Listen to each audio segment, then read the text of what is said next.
ফিলিস্তিনের গাজা উপত্যকায় এখন যুদ্ধবিরতি চলছে। ধীরে ধীরে ফিলিস্তিনবাসীরা তাদের বাড়ি ফিরছেন।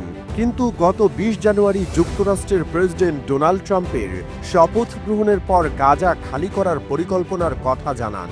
তিনি গাজাবাসীদের মিশর এবং জর্ডানে পাঠানোর ইচ্ছাও ব্যক্ত করেন।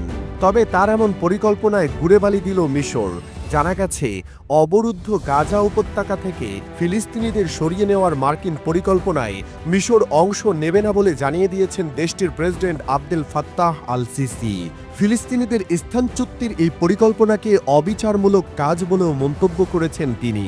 সিসি সরাসরি জানিয়ে দিয়েছেন, ফিলিস্তিনি জনগণের নির্বাসন বা স্থানচ্যুতি এমন এক ধরনের অন্যায় কাজ যেটাতে আমরা অংশ নিতে পারি না। গাজা উপত্যকার বাসিন্দাদের সরিয়ে নিতে কায়রোর প্রতি যুক্তরাষ্ট্রের প্রেসিডেন্ট ডোনাল্ড ট্রাম্পের আহ্বানের পর ২৯শে জানুয়ারি বুধবার প্রথমবারের মতো প্রকাশ্যে কথা বলেছেন Abdel Fattah al CC. Cairo সফররত কেনিয়ার প্রেসিডেন্ট উইলিয়াম রুটোকে সঙ্গে নিয়ে করা সংবাদ সম্মেলনে সিসি বলেছেন, দ্বিরাষ্ট্রীয় সমাধানের ভিত্তিতে ইসরায়েল ও ফিলিস্তিনিদের শান্তিতে পৌঁছানোর জন্য ট্রাম্পের সঙ্গে কাজ করবে মিশর। তিনি বলেন, ফিলিস্তিনিদের স্থানচ্যুতি সম্পর্কে যা বলা হচ্ছে তা মিশরের জাতীয় সুরক্ষার উপর প্রভাব ফেলবে, যে কারণে এটি কখনোই মেনে নেওয়া হবে না বা অনুমোদন পাবে না।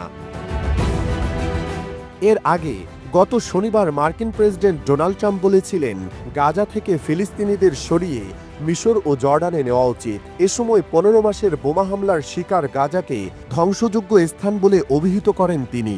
ইসরায়েলের হামলায় এই উপত্যকার ২৩ লাখ মানুষের বেশিরভাগই এখন গৃহহীন হয়ে পড়েছেন।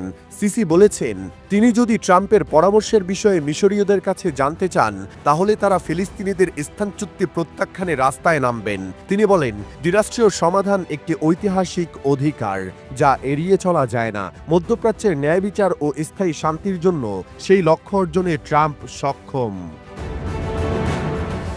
উল্লেখ্য যে, কয়েক প্রজন্ম ধরে স্বাধীন ফিলিস্তিন রাষ্ট্রের জন্য লড়াই করে আসা ফিলিস্তিনিরা গাজাকে তাদের ভবিষ্যৎ রাষ্ট্রের অংশ হিসেবে চান।